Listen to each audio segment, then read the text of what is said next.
from Mount Sinai. Welcome to Thank the you. HFS Roundtable today. Excited to be here. Tell us a little bit about what you're doing with your group at Mount Sinai as Chief of AI. Yeah, so I'm the Chief AI Officer, but I'm also the chair of a department. So we have the first department focused on AI within a medical school in the country. It's called the Windreich Department of AI and Human Health.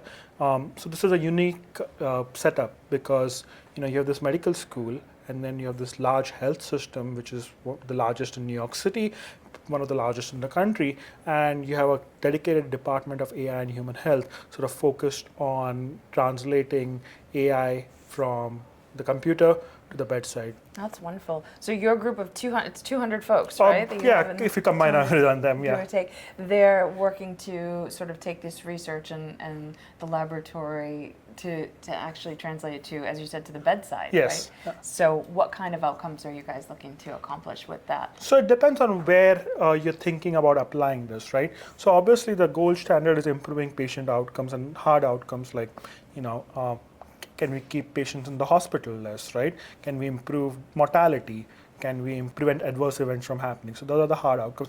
But I think there's also a lot of low-hanging fruit on the administrative side of things, like a lot of processes, a lot of workflows that can be helped with AI by augmentation and automation and decreasing time that can lead to better outcomes both financially, operationally, but also in terms of like employee satisfaction. So I'll give you an example, right? So Lisa Stump, our Chief Digital and Information Officer, has made a big push on ambient AI, where you can have AI listening to a conversation between a physician and a patient, or a provider and a patient, and have a billable note ready, right?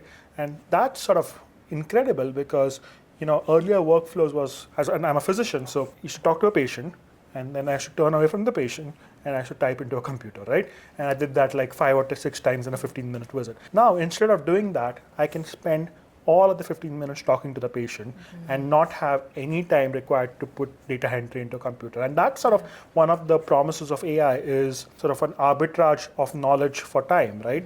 AI is this incredible knowledge engine that's giving me time back in the day to talk to my patients more, but it's also giving me time to make better decisions, right? So I think that is where we'll see the highest ROI, is thinking about this, workflows and what can be automated and augmented and with decreased time to final operations, but making sure that that's done in a safe, effective, and ethical manner. Right. Well, that's fantastic, and some really lofty goals there. Really looking forward to learning more from you today. Thank you. So I thank you appreciate for this. being here.